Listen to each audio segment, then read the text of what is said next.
All right, welcome. We got some trade news. First domino is falling. This is kind of a major trade, though we're not going to see too much impact on this NHL season, maybe a little bit.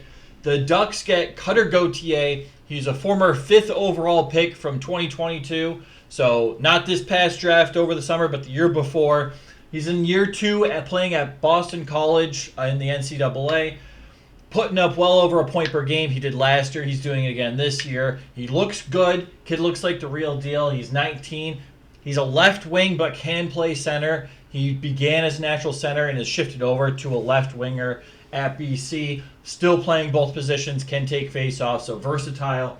Flyers, who traded Cutter Gautier, received Jamie Drysdale, a former high draft pick.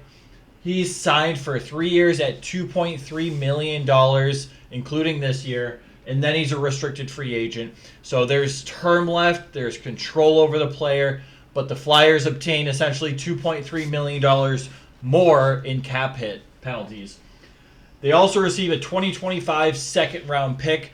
Now, kind of a head scratcher if you ask me. Flyers trading away a high potential, high draft pick. Like, Cutter Gautier should be a legitimate NHL top six forward.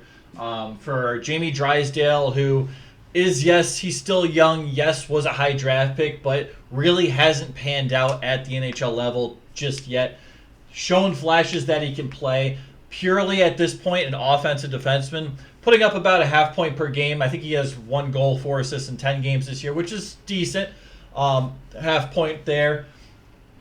Put up, I think, 32 points 2 seasons ago, which was his rookie season. But his defense is concerning. It's very concerning. So I don't know if he's an NHL caliber defenseman in his own zone. The offense is there. So there's got to be a balance. Again, still young. Maybe the Flyers are very good at working with defensemen, especially Tortorella in his system, which focuses on defense. Could help bring Drysdale up to that level and be an offensive powerhouse. I think kind of they're looking for a replacement for Provorov, who they traded to the Columbus Blue Jackets for some offensive scoring out of their defensive core. The 2025, which is not this year but next year's draft, they get a second round pick of the Ducks, who shouldn't be a playoff team next year anyway. So it should be a higher second round pick.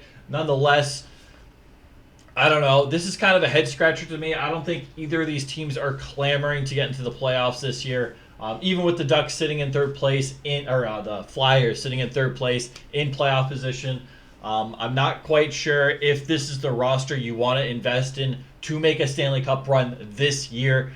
So personally, I think the Ducks win this trade. Obviously, these are two very young players, and we don't know what this second-round pick will turn out to be. So it's way too early to tell. This is one of those trades you need to evaluate like 5, 6, 7 years down the line to see what this pick turns out into, see Drysdale develop, and to see what Cutter Gautier is at an NHL level. So it's still too early to just assume that this is a bad trade for the Flyers because we really don't know. But nonetheless, it's kind of surprising. Cutter Gautier obviously has more value than Jamie Drysdale, thus the second round pick. Drysdale is he's just 21, in case I keep saying he's young, but I got his age right here. So they had to throw in a second round pick plus the cap hit that the Ducks are getting rid of, even though they don't really need to get rid of cap space. They don't need to clear any.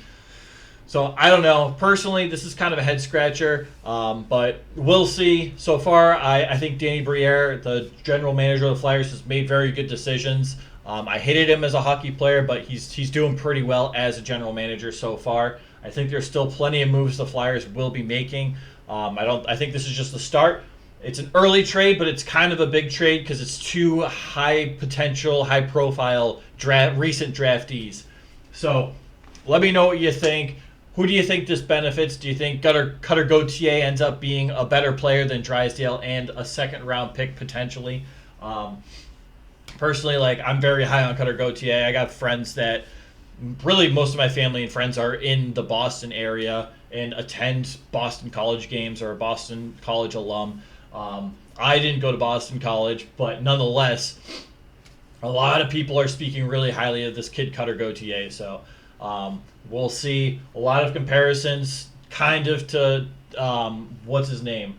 Johnny Gaudreau and how he played at Boston College. Not putting up Johnny Gaudreau numbers. Probably not going to be like an MVP candidate, but at the same time, this kid's 19 in his second year at Boston College. Over a point per game, which is a really it's difficult to do in college to play at a point per game. So it's crazy when you see guys like Adam Fantilli putting up an average of like 2 points per game. It's absurd. So that's all I got. Let me know what you think. Who won, who lost at the moment. Who do you think will win and lose this trade in the future? What are the Flyers doing? What are the Ducks doing? It seems the Ducks have been trying to build towards the playoffs the past few years and haven't been successful at it. This maybe sets them back, I guess, a year or so, depending on when Cutter Gautier officially signs with the Ducks or if he's even able to. This could also be one of those situations. Now, keep this in mind because we've seen this happen. Cutter Gautier did not want to sign with the Philadelphia Flyers. I don't know. I don't have any reports on that. I don't have any rumors. I haven't looked it up, so there could be something I'm missing. But we've seen that in the past. Most notably, the most recent one I covered was Jack McBain, the Minnesota Wild third-round prospect that did not want to sign in Minnesota, so he got traded to Arizona and signed there. And now I think he's the third-line center there. So thank you for watching. I appreciate you. Take care, all right?